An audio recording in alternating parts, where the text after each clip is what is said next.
சென்னை விமான நிலையத்தில் மின் விளக்குகளின் வழியாக அருவி போல மழைநீர் கொட்டக்கூடிய காட்சிகளை தான் நாம் திரையின் வாயிலாக பார்த்து வருகிறோம்.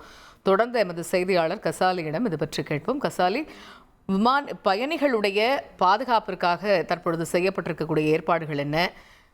தற்பொழுது நிலவக்கூடிய சூழல் என்ன? சென்னை மீனம்பாக்கம் விமான நிலையத்தில் பகுதியில் ஒரு மணி நேரமாக பெய்த அடைமழையின் காரணமாக சென்னை விமான நிலையத்தில் 1வது முனையத்தில் உள்ள பகுதியில் ஒரு பொது பயணிகள் நடந்து செல்லக்கூடிய பகுதியில் அந்த மேற்கூரையில் இருந்து அருவி போல அந்த மின் விளக்குகள் இருக்கக்கூடிய பகுதியிலிருந்து தண்ணி கொட்டுகிறது. இதுதான் முதன்முறையாக கொட்டுவதாகவும் அந்த பகுதியிலிருந்து பயணிகள் செல்வதற்கு தடை விதிக்கப்பட்டுள்ளது. வேறு பகுதிகளில் பயணிகள் செல்வதும் இப்ப தற்போது அந்த மழைநீர் வடிவது எப்படி, அந்த கசிவை தடுப்பது என்று விமான நிலைய அதிகாரிகள் ஆலோசித்து வருகிறார்கள்.